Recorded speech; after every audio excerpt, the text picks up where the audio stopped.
The air was thick with the scent of her perfume, a sweet, intoxicating cloud that promised a perfect evening.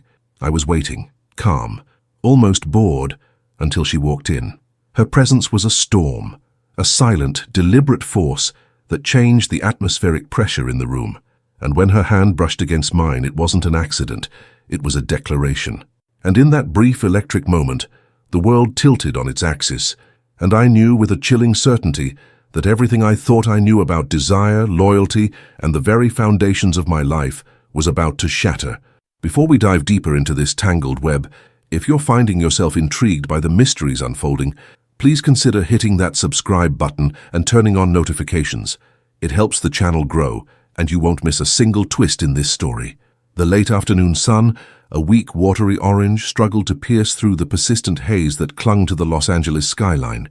It was a typical early autumn day in the valley, warm enough to keep the AC humming, but with a subtle, almost imperceptible chill hinting at the coming season.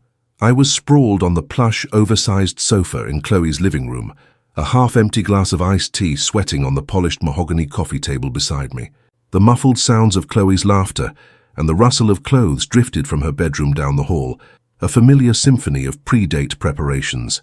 We were heading to a new gastropub downtown, a place she'd been dying to try, and I was, as usual, ahead of schedule. Chloe, bless her heart, operated on a different temporal plane. Her 5 minutes could easily stretch into 40, a fact I'd learned to accept, even appreciate. It gave me time to decompress after a long week of coding, to just exist in the quiet hum of her family home. Her parents' house, a sprawling ranch style in Sherman Oaks, was always immaculate, smelling faintly of lemon polish and something vaguely floral.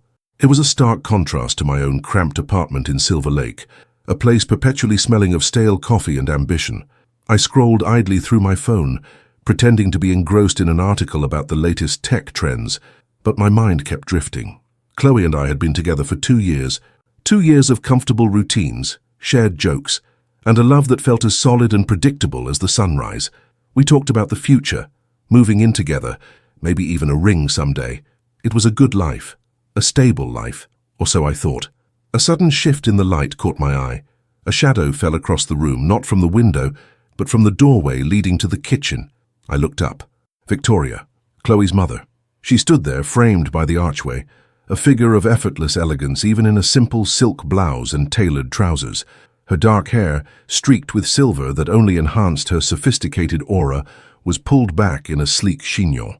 Her eyes, a piercing shade of hazel, met mine. There was a directness in her gaze that always made me feel seen. Not just observed, but truly seen, as if she could read the unspoken thoughts behind my polite smile. "Still waiting for the princess, Liam?" she asked, her voice a low, melodic alto that always seemed to carry a hint of amusement. She had a way of making even the most mundane questions sound intriguing. I offered a sheepish grin.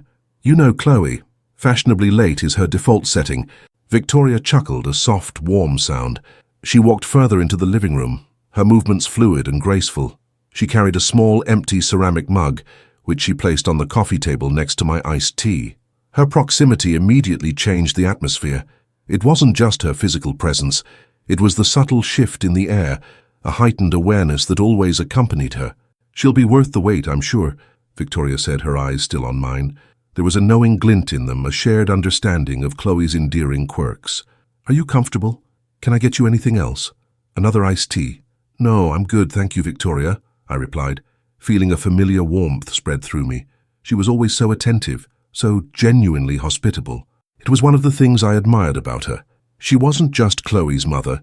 She was a force of nature in her own right, a successful architect who ran her own firm, a woman who commanded respect without ever demanding it. She nodded, her gaze lingering for a moment longer than strictly necessary.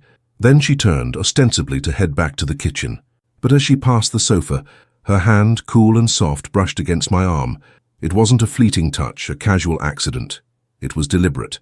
Her fingers lingered, just for a fraction of a second too long, tracing a path from my elbow down to my wrist. A jolt, like a low-voltage current, shot through me. My breath hitched. The world, which had been humming along predictably, suddenly stuttered. Time seemed to stretch, distorting the simple act into something monumental. Her touch was light, almost imperceptible, yet it felt like a brand, searing itself onto my skin, into my very consciousness.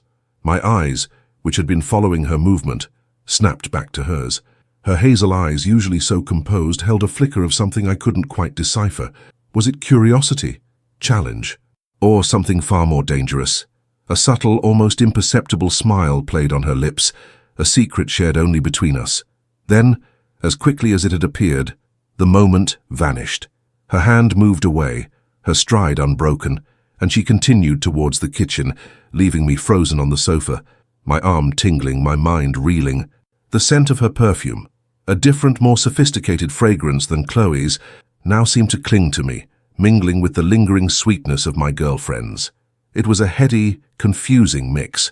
What just happened? My heart hammered against my ribs, a frantic drumbeat against the sudden silence in the room.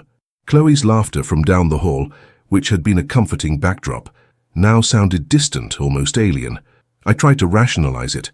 A mistake, an accidental brush. She was just being friendly, being Victoria. But the way her eyes had met mine, the subtle curve of her lips, it felt like anything but an accident. It felt like a choice. I swallowed hard, my throat suddenly dry. My gaze fell to my arm, the spot where her fingers had rested. There was no mark, no physical evidence, but I could still feel the phantom warmth, the ghost of her touch.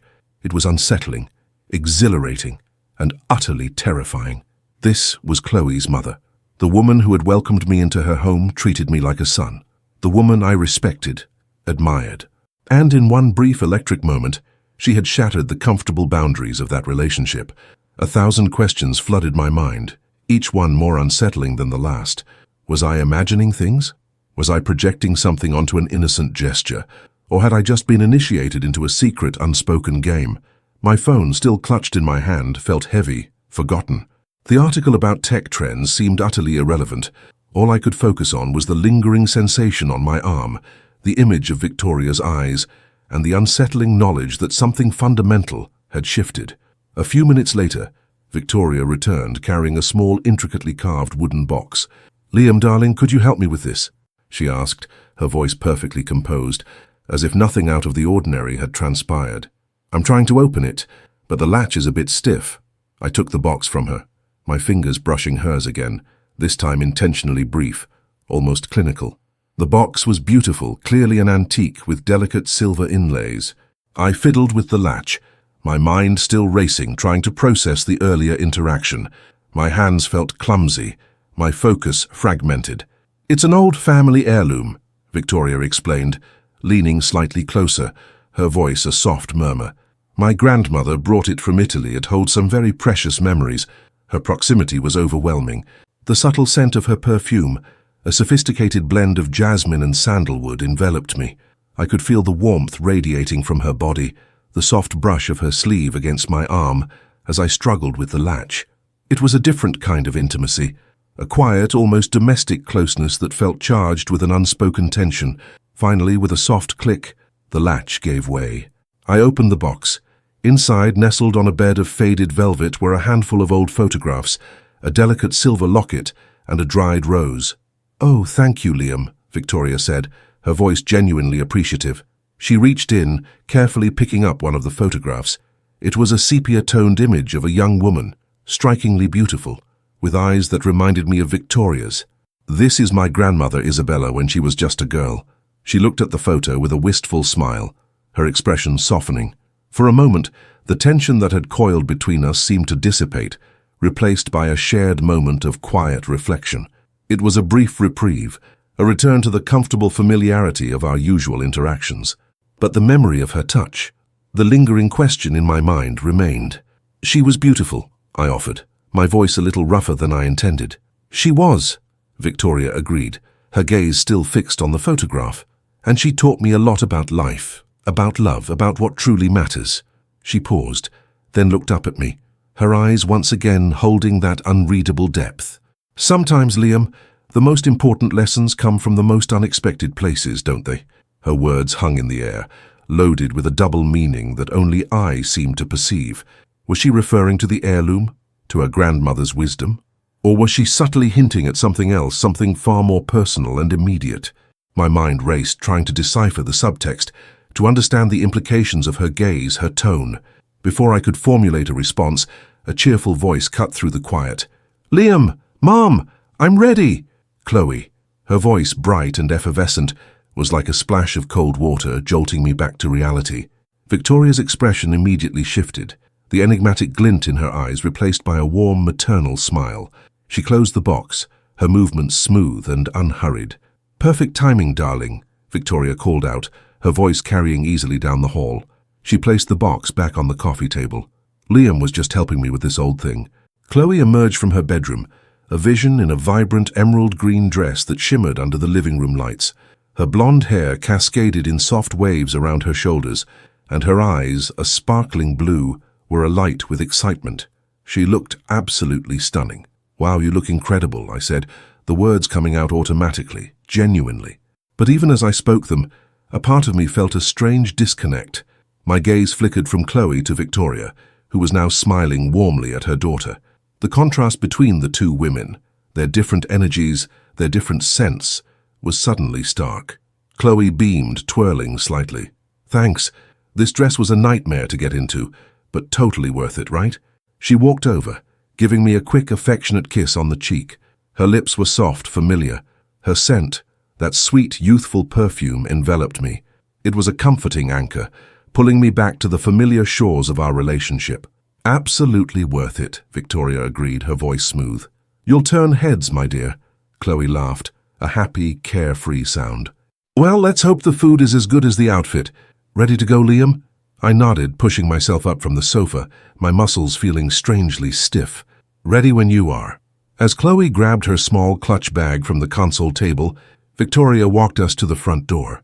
"Have a wonderful time, you two," she said, her hand resting briefly on Chloe's arm, then on mine, a light, almost imperceptible touch that sent a fresh jolt through me.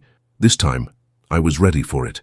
I met her gaze, and for a fleeting moment, I saw it again, that flicker of something unsaid, a silent question, a shared secret. Chloe, oblivious, squeezed my hand. "Bye, Mum. See you later." We stepped out into the cool evening air, the haze now thickening into a soft golden glow as the sun dipped below the horizon. The city lights were beginning to twinkle, promising a vibrant night. But as we walked towards my car, a heavy silence settled between us, at least on my end. Chloe chattered happily about the restaurant, the menu she'd seen online, the friends she hoped we'd run into. I listened, nodded, offered appropriate responses, but my mind was elsewhere. It was replaying the scene in the living room, dissecting every word, every glance, every subtle movement. The touch, the lingering gaze, Victoria's cryptic words about unexpected lessons. Was I overthinking it? Was I creating a drama where none existed? Or had something truly profound and potentially destructive just begun? The thought sent a shiver down my spine despite the mild evening air. My relationship with Chloe, once a clear, well-lit path, now felt like it had a sudden, dark detour, a hidden fork in the road I hadn't seen coming. And the person who had pointed me towards it was the last person I ever would have expected. As I opened the car door for Chloe, she smiled up at me, her eyes full of innocent excitement. "This is going to be fun, Liam." "Yeah," I managed, forcing a smile. "Fun." But inside, a storm was brewing. The comfortable predictability of my life had been shattered by a single deliberate touch, and I had a terrifying feeling that this was just the beginning. The game, whatever it was, had just started, and I was already playing for stakes I hadn't even known existed. The drive to the gastropub was a blur of city lights and Chloe's enthusiastic chatter. She was recounting a funny anecdote from her day at the marketing firm, her voice bright and animated, but her words seemed to bounce off a wall in my mind. I nodded, grunted in the right places, and offered a few generic, "Oh really?" or "That's wild" responses, all while my internal monologue screamed, "What was that? What did she mean? Was it just me?" The image of Victoria's eyes, that subtle, knowing smile, was burned into my retina. Her touch, a phantom warmth, still lingered on my arm, a constant, unsettling reminder. It was like a glitch in the matrix of my perfectly ordered life, a rogue line of code that threatened to crash the entire system. We arrived at the restaurant, a trendy spot with exposed brick walls and dim, artful lighting. The hostess led us to a cozy booth in the corner, and Chloe immediately immersed herself in the menu, her excitement palpable.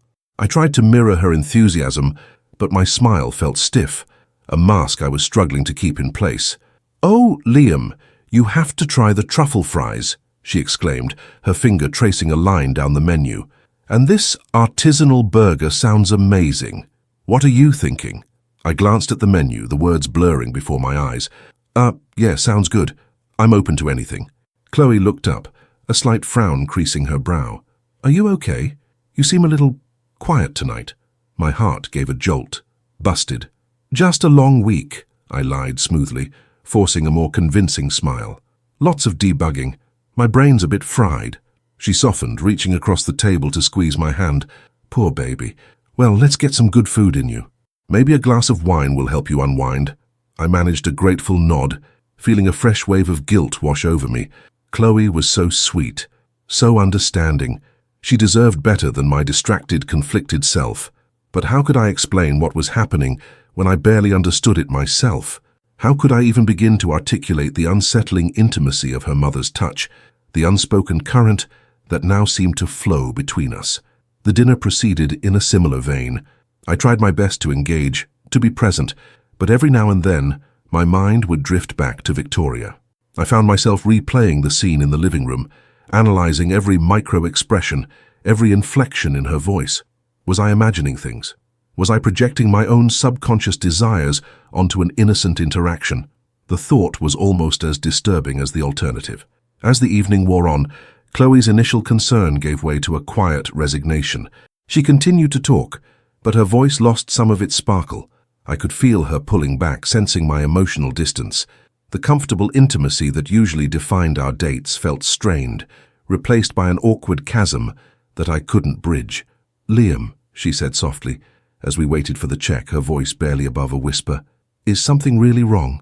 You've barely touched your food, and you've been staring into space all night." I met her gaze, her blue eyes filled with a mixture of worry and hurt. My chest tightened. "No, Chloe, really. I'm just tired, overwhelmed with work. I'm sorry. I'm a terrible date tonight." She sighed, a small, weary sound. "It's okay, I get it. Just tell me if something's bothering you, okay?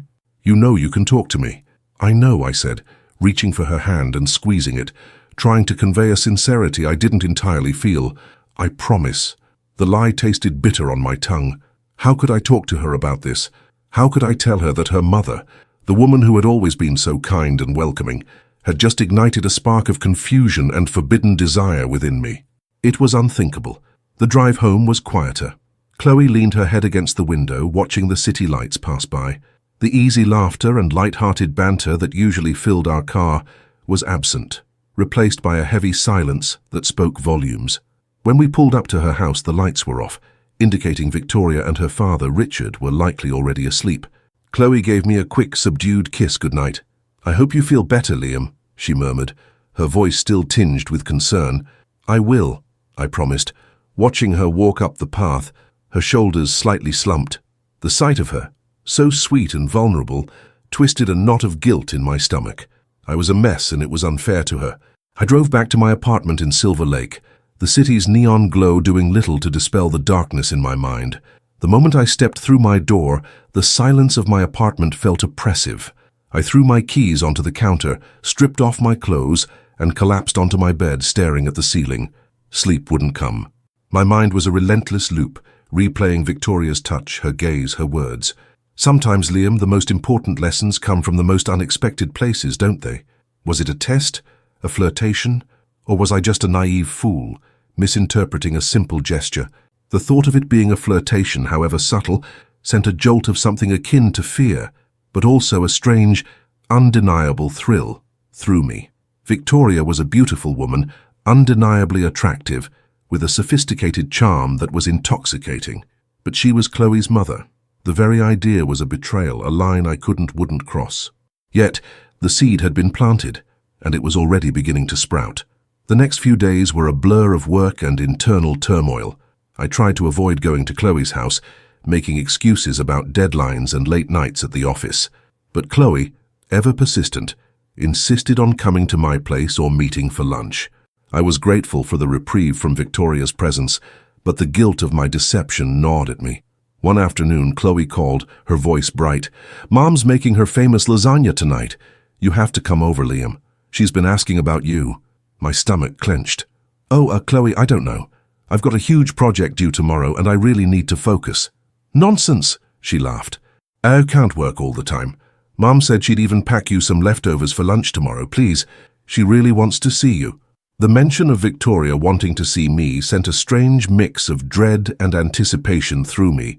I knew I couldn't keep avoiding her forever.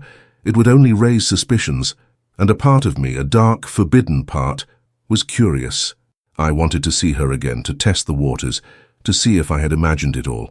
Okay, I conceded, trying to sound reluctant, but I might have to leave early if I get stuck. Perfect, Chloe chirped. See you at 7. As I drove to Chloe's house that evening, the familiar anxiety returned, a cold knot in my gut. The house, bathed in the warm glow of its interior lights, looked inviting. Normal. Too normal. I took a deep breath, trying to compose myself, to push down the unsettling thoughts. When Chloe opened the door, she greeted me with a warm hug and a genuine smile. Hey, glad you could make it. Wouldn't miss Mom's lasagna, I said, forcing a cheerful tone. The aroma of garlic, tomatoes, and melted cheese wafted from the kitchen, a comforting scent that almost, but not quite, managed to calm my nerves. Richard, Chloe's father, was already seated at the dining table, engrossed in a newspaper. He was a quiet, unassuming man, a retired engineer who spent his days tinkering in the garage and reading. He offered me a friendly nod and a gruff, "Liam, good to see you." Then Victoria emerged from the kitchen carrying a steaming casserole dish. She was wearing a simple, elegant black dress, her hair pulled back in a loose, sophisticated bun. She looked effortlessly beautiful, and my breath caught in my throat. "Liam, darling, so glad you could join us," she said, her voice warm and welcoming. Her eyes met mine across the dining room, and for a fleeting moment I saw it again, that familiar, unreadable glint, a spark of something that seemed to acknowledge our shared secret. She placed the lasagna on a trivet in the center of the table, her movements graceful. As she straightened up, her hand brushed lightly against my back, a brief, almost imperceptible touch that sent a shiver down my spine. It was so quick, so subtle, that anyone else would have dismissed it as accidental. But I felt it. I felt the warmth of her fingers through my shirt, the lingering pressure that was just a fraction of a second too long. My gaze darted to Chloe, who was busy pouring water into glasses, completely oblivious. Richard was still behind his newspaper. It was just between us. Again. "Smells incredible, Victoria," I managed, my voice a little hoarse. She smiled, a soft, knowing curve of her lips. "I hope it tastes as good as it smells. Sit, everyone." Dinner was a tense affair for me. I tried to engage in conversation, to appear normal, but every time Victoria spoke, every time her eyes met mine, I felt a jolt. She would ask me about my work, about my plans, her questions always insightful, her attention unwavering. It felt like she was peeling back layers, trying to see beyond the polite facade I presented. At one point, as I reached for the breadbasket, my hand brushed against hers. This time it was definitely accidental, but the brief contact sent a fresh wave of heat through me. Our eyes met, and for a split second, a silent understanding passed between us. Her lips curved into that subtle, enigmatic smile again, and I felt a blush creep up my neck. Chloe, noticing my flushed face, chuckled. "Are you okay, Liam? You're looking a little red. Is Mom's lasagna too spicy?" No, it's perfect," I stammered, trying to compose myself. "Just warm in here." Victoria's smile widened, a hint of amusement dancing in her eyes. "Perhaps you should take off your jacket, dear. Make yourself comfortable." I quickly shed my blazer, feeling like I was under a spotlight. The rest of the dinner passed in a haze of forced smiles and internal panic. I ate sparingly, my appetite gone. The delicious lasagna, which I usually devoured, tasted like ash in my mouth. As we were clearing the table, Victoria and I found ourselves standing side by side at the sink, washing dishes while Chloe and Richard were in the living room. The clinking of plates and the running water provided a thin veil of noise, but the silence between us was deafening.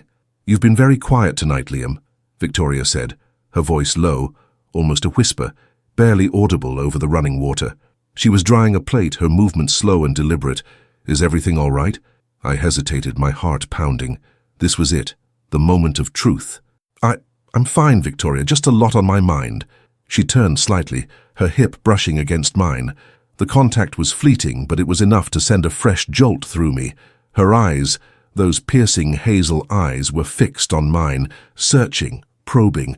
"Are you sure?" she pressed, her voice softer now, more intimate. "You seem troubled. You know, Liam, sometimes it helps to talk about what's bothering you, even if it's something you think you shouldn't." Her words hung in the air, heavy with unspoken meaning. Was she inviting me to confess, to acknowledge the unspoken tension between us? Or was she simply being a concerned mother-in-law offering a sympathetic ear? The ambiguity was maddening. My gaze flickered to her lips, then back to her eyes. The air between us was thick, charged with an almost palpable electricity. I could feel the warmth of her body next to mine, the subtle scent of her perfume, a sophisticated blend that was both alluring and dangerous. I appreciate that, Victoria," I managed, my voice barely a whisper. "But it's complicated." She nodded slowly, her gaze never leaving mine. A small, knowing smile played on her lips. Life often is, isn't it?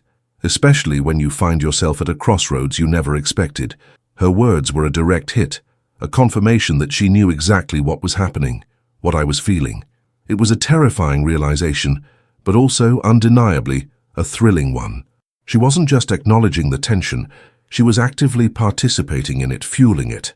Just then, Chloe's voice drifted from the living room. "Mom, Dad, are you guys coming? The show's about to start." The spell was broken. Victoria's expression shifted instantly, the enigmatic glint in her eyes replaced by a warm maternal smile. She turned from the sink, her movements fluid and composed. "Coming, darling," she called out, her voice perfectly normal.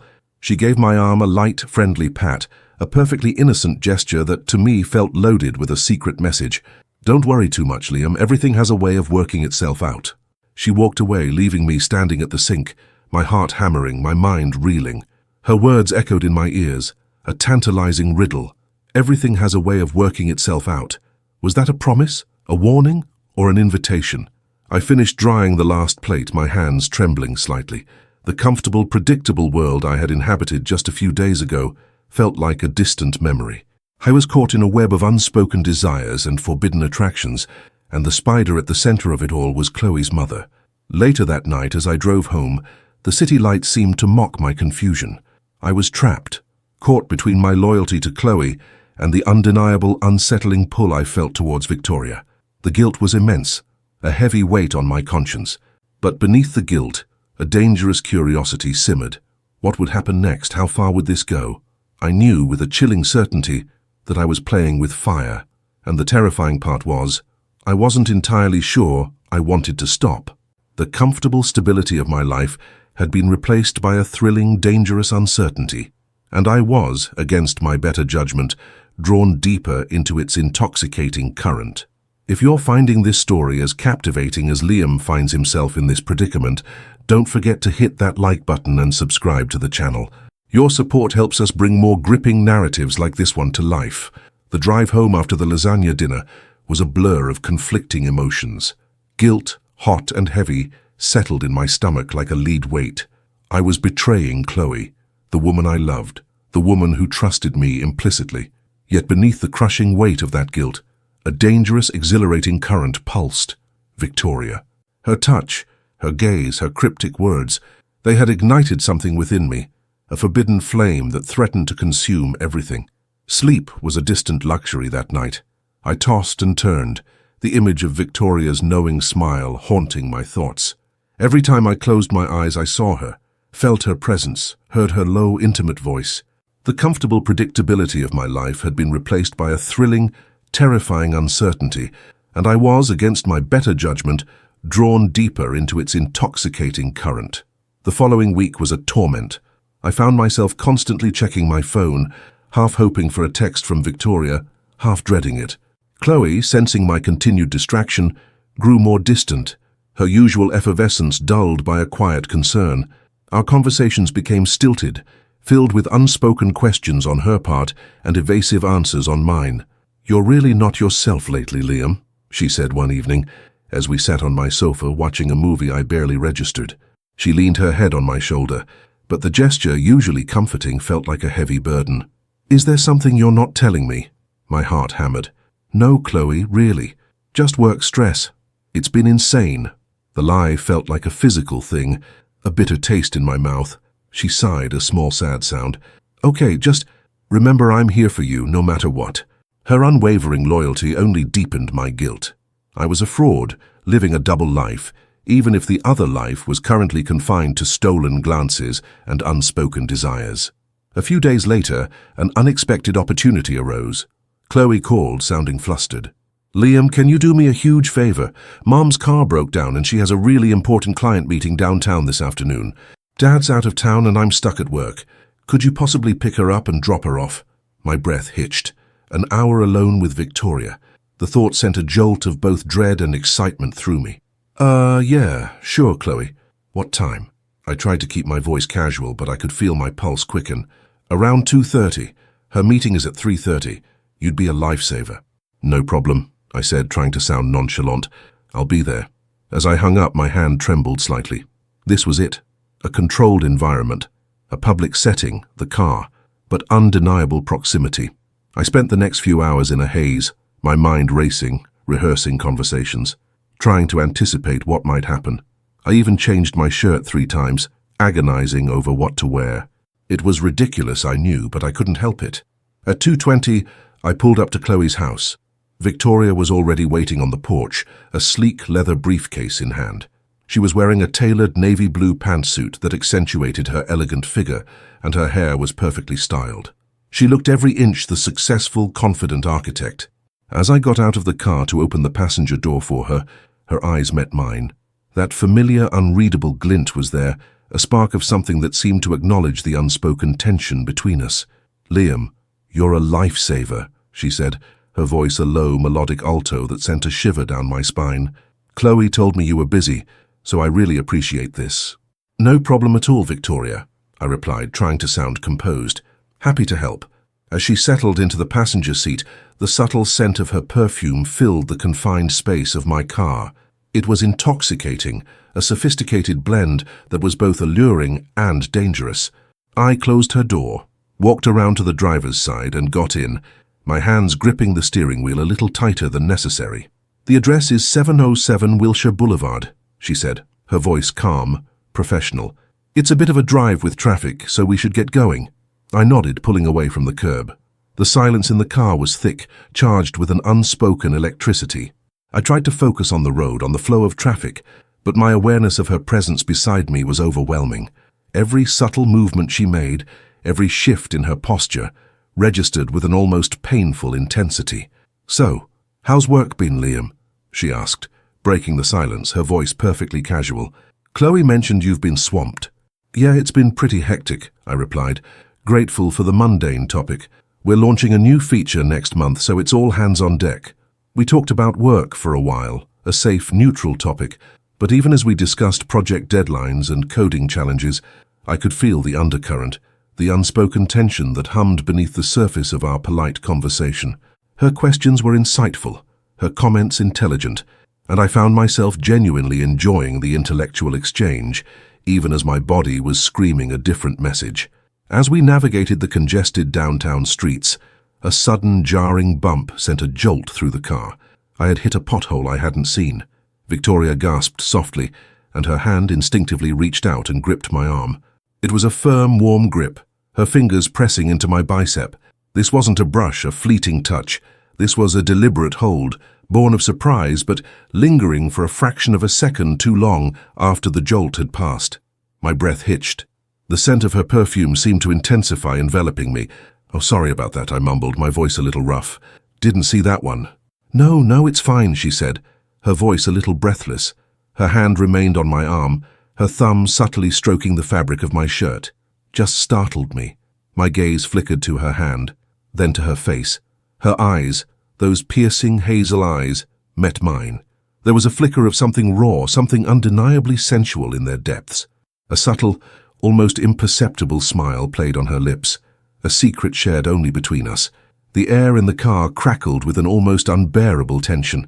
My heart hammered against my ribs, a frantic drumbeat. I could feel the warmth of her hand through my shirt, the subtle pressure of her fingers. It was intoxicating, terrifying. Every fiber of my being screamed at me to pull away, to maintain the professional distance. But another part, a darker, more primal part, wanted her to stay, to lean closer, to... Then, as quickly as it had appeared, the moment vanished.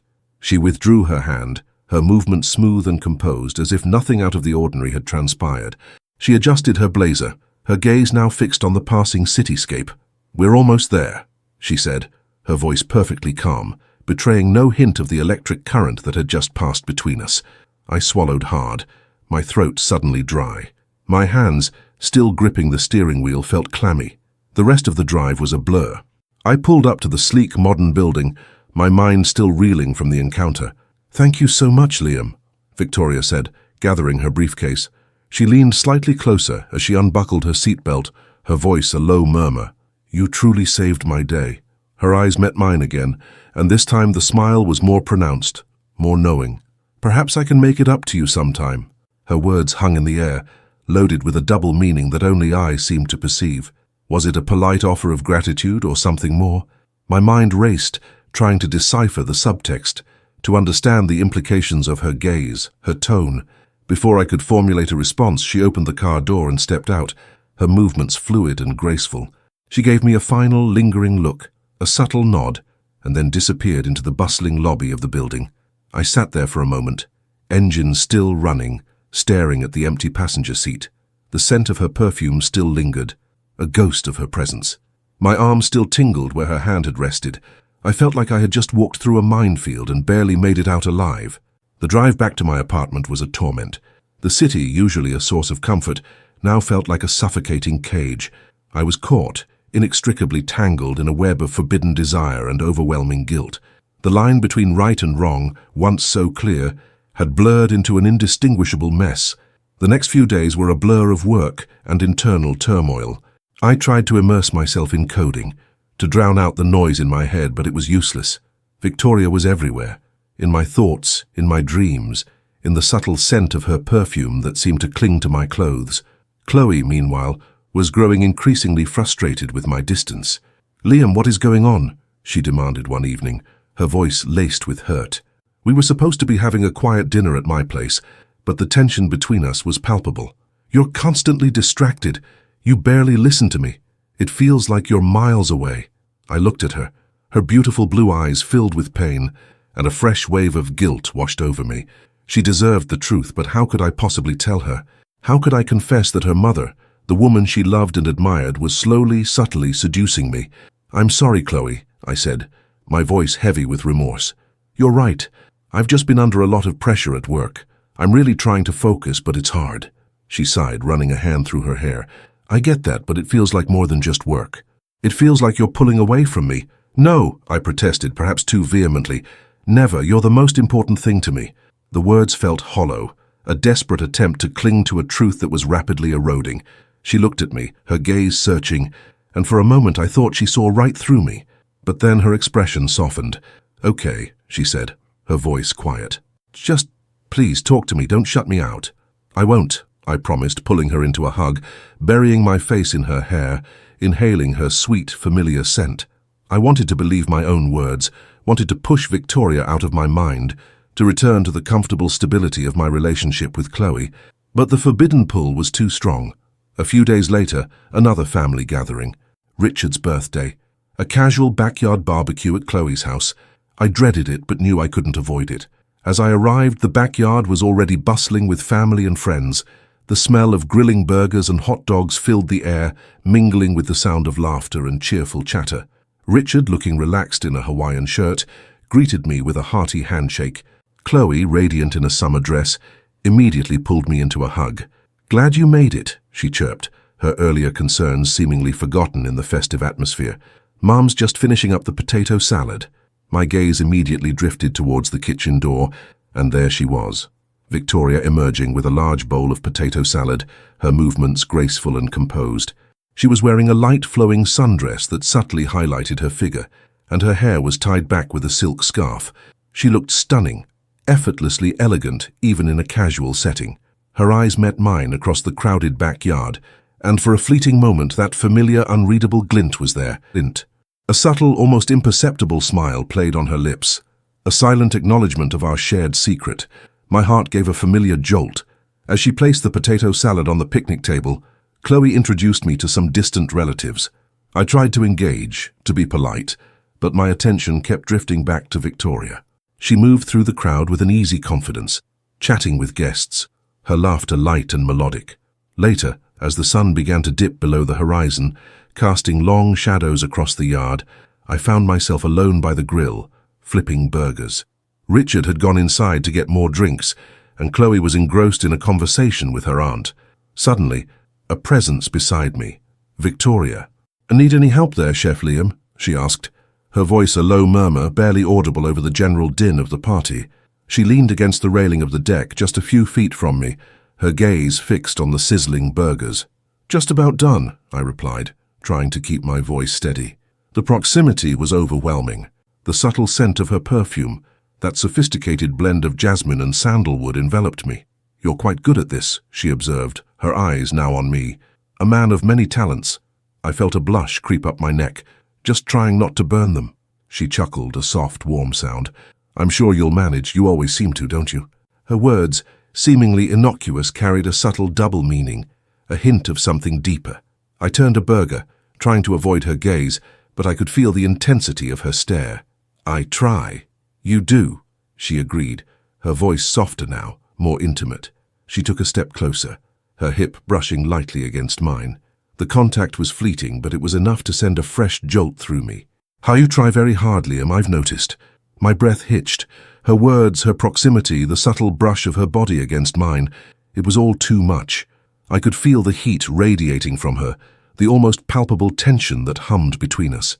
"Victoria," I began, my voice a whisper, unsure of what I was going to say. Was I going to confront her, to confess my own confusion? She raised a hand, her fingers lightly touching my arm, a gesture that was both gentle and commanding. "Shh," she murmured, her eyes holding mine. A silent challenge, a dangerous invitation. "Just enjoy the moment, Liam. Sometimes that's all we have." Her touch, light as it was, sent a wave of heat through me. My gaze flickered to her lips, then back to her eyes. The air between us was thick, charged with an almost unbearable electricity. I could feel myself leaning in, drawn by an irresistible force, a moth to a dangerous flame. Just as the tension reached its peak, a cheerful voice cut through the quiet. "Mom! Liam! Everything okay here?" "Chloe." She was walking towards us, a bright smile on her face, completely oblivious to the charged moment she had just interrupted.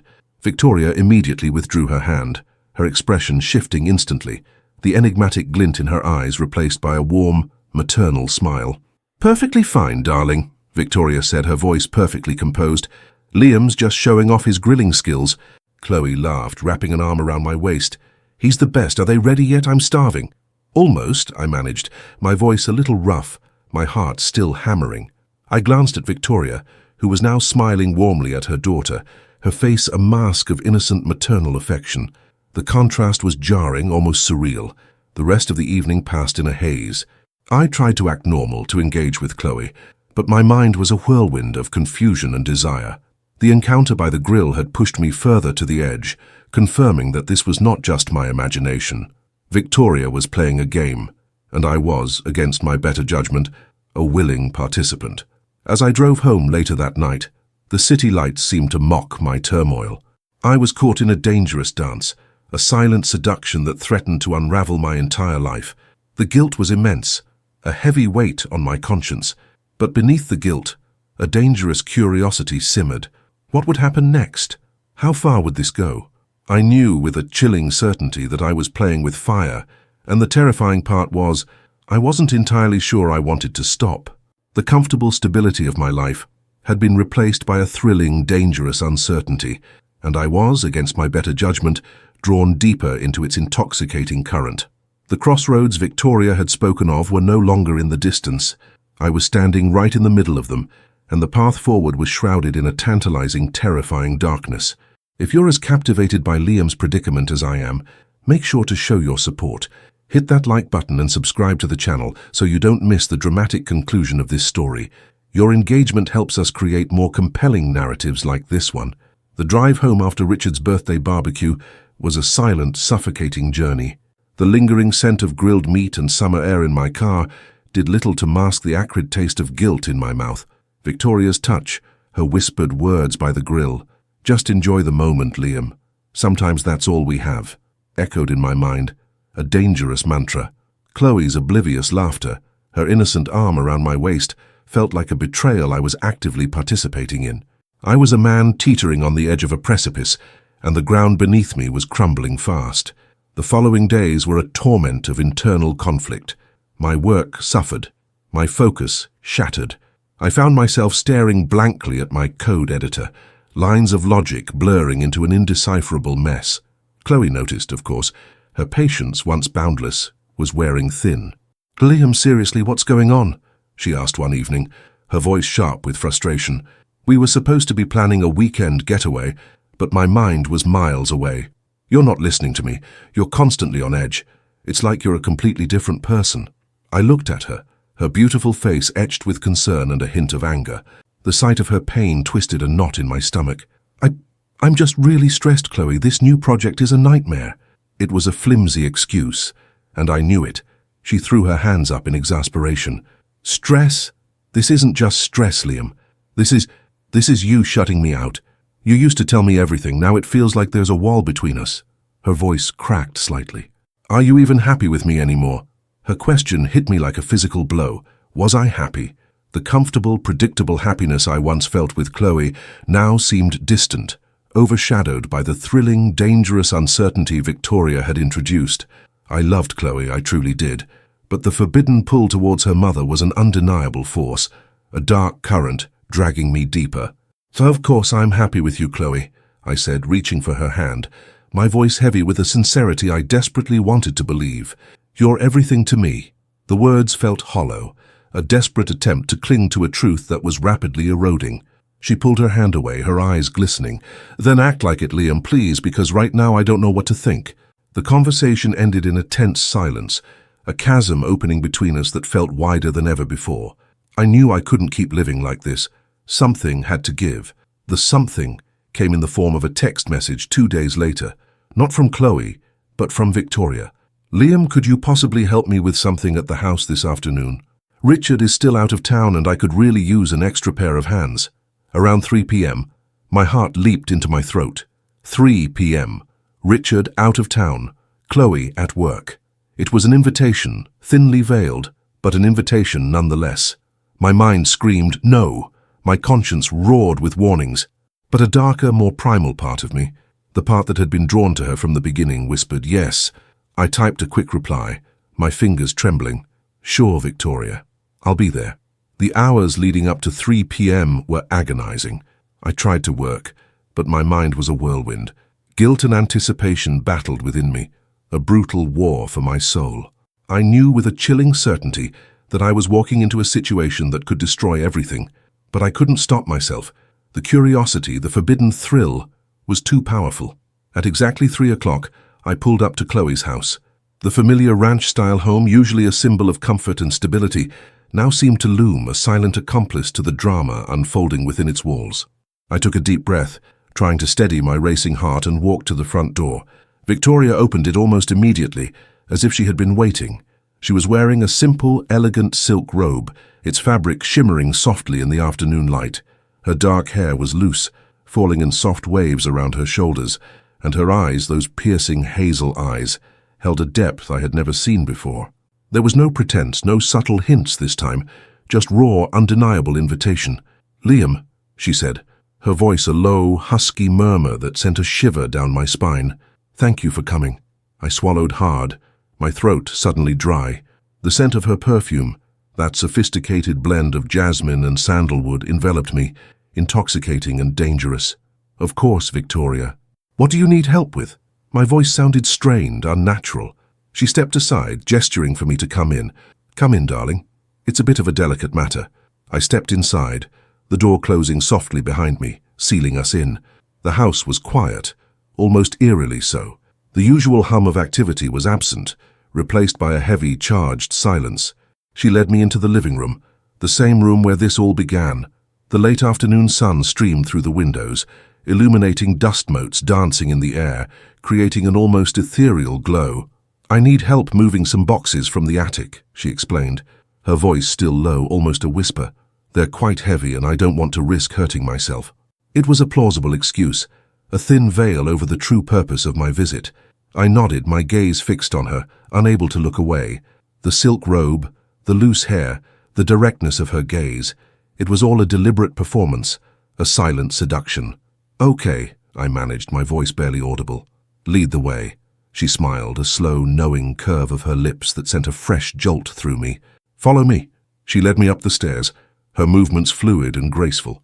I followed, my eyes fixed on the sway of her robe, the subtle curve of her back. Every step felt heavy, laden with unspoken meaning. We reached the attic door, a narrow, unassuming entrance at the end of the hallway. She opened it, revealing a dimly lit space filled with old furniture, dusty boxes, and forgotten treasures. The air was thick with the scent of aged wood and dust. "They're over there," she said, pointing to a stack of heavy-looking cardboard boxes in a far corner. I walked towards them, my mind racing. This was it, the moment of truth. As I reached the boxes, I bent down to examine them. They were indeed heavy, filled with old books and photo albums. "Be careful," Victoria murmured, her voice close behind me. "Some of them are quite fragile." I felt her presence directly behind me, the warmth of her body, the subtle scent of her perfume. My heart hammered against my ribs, a frantic drumbeat. I straightened up, turning to face her. We were standing mere inches apart, the air between us crackling with an almost unbearable tension. Her eyes, those piercing hazel eyes, met mine. There was no ambiguity now, no subtle hints, just raw, undeniable desire. She reached out, her hand gently touching my cheek, her thumb stroking my skin. The touch was soft, tender, yet it felt like a brand, searing itself onto my very soul. "Liam," she whispered, her voice barely audible, her gaze never leaving mine. "You've been so distracted lately, so troubled."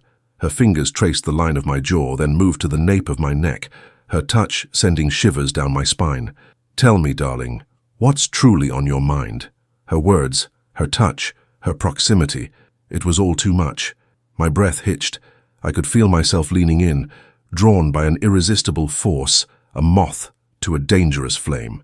The guilt, the warnings, the image of Chloe, they all faded into the background, replaced by an overwhelming primal urge.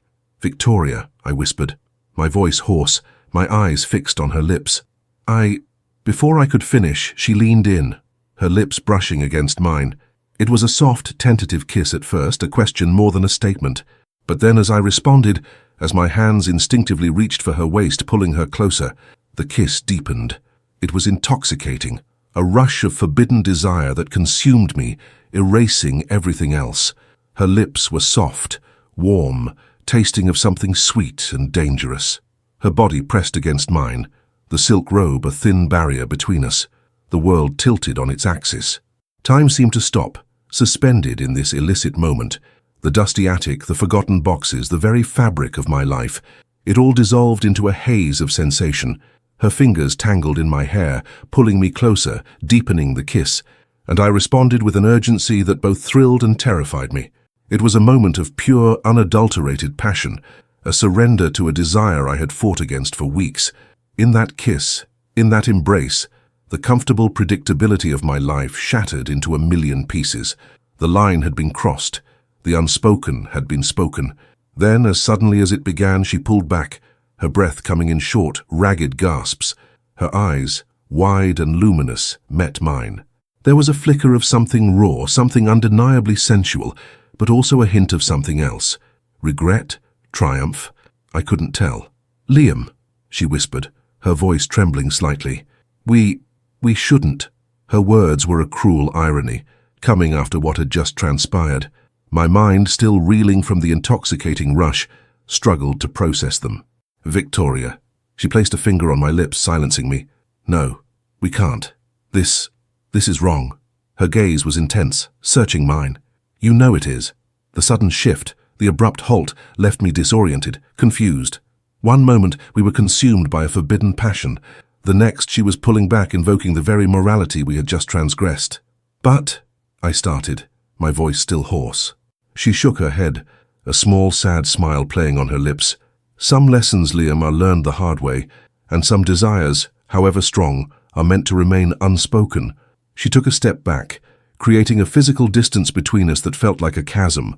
Her eyes, though still holding that unreadable depth, now seemed to carry a hint of sorrow, a profound understanding of the consequences of our actions. The spell was broken. The intoxicating haze began to dissipate, replaced by a cold, hard dose of reality. Guilt, immense and crushing, washed over me, threatening to drown me. Chloe, her face, her trust, her love, it all flooded my mind, a torrent of remorse. What had I done?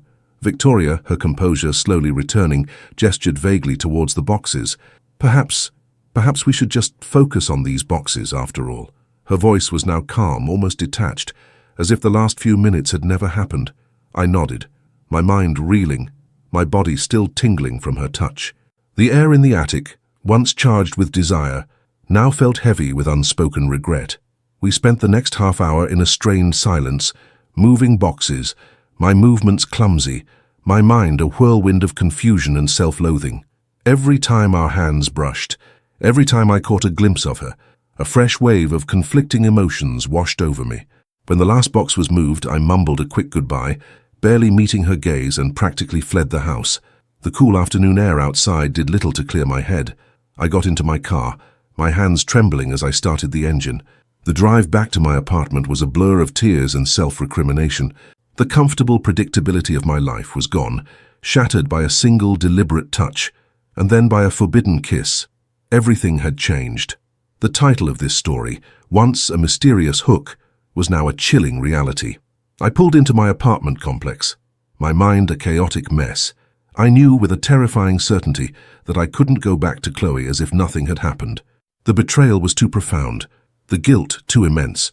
I had crossed a line and there was no uncrossing it. When I finally called Chloe, my voice was thick with unshed tears. "Chloe," I began, my voice barely a whisper, "we need to talk." Her voice, usually so bright, was quiet, tinged with a weary resignation. "I know, Liam. I've known for a while." The conversation was agonizing, filled with my halting confessions and her quiet, heartbroken questions.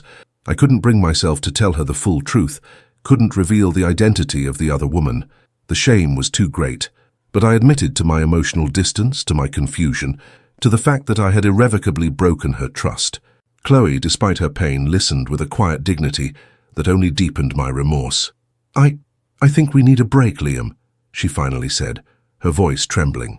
I can't be with someone who's so lost, who's keeping so much from me." Her words, though expected, still felt like a punch to the gut. Our 2-year relationship, once so solid, so full of promise, was over. And it was all my fault.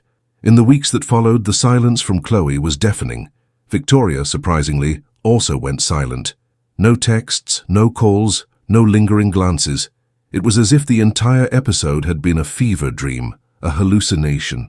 But the emptiness in my life, the gnawing guilt, and the profound sense of loss were all too real. I was alone, adrift in the wreckage of my own making. The lessons Victoria had spoken of about unexpected places, about crossroads, had indeed come true. I had learned about the dangerous allure of forbidden desire, about the fragility of loyalty, and about the devastating consequences of succumbing to temptation. My life had changed, irrevocably. The comfortable stability was gone, replaced by a raw, painful uncertainty. I had lost Chloe, lost her trust, and in doing so, I had lost a part of myself. The man who had waited on that sofa, calm and distracted, was gone, replaced by someone scarred, someone who understood the darker, more complicated currents that ran beneath the surface of human relationships. The path forward was unclear, shrouded in a tantalizing, terrifying darkness. But one thing was certain: I would never look at a casual touch, a lingering gaze, or a quiet invitation the same way again. The world, once a place of clear boundaries, was now a complex, morally ambiguous landscape, and I was left to navigate it, alone, with the heavy weight of my choices. And that concludes our story. If Liam's journey through this tangled web of desire and betrayal resonated with you, please show your support. Hit that like button, share your thoughts in the comments, and most importantly, subscribe to the channel so you don't miss out on our next compelling narrative. Your engagement helps us continue creating stories that explore the depths of human experience. Thank you for watching.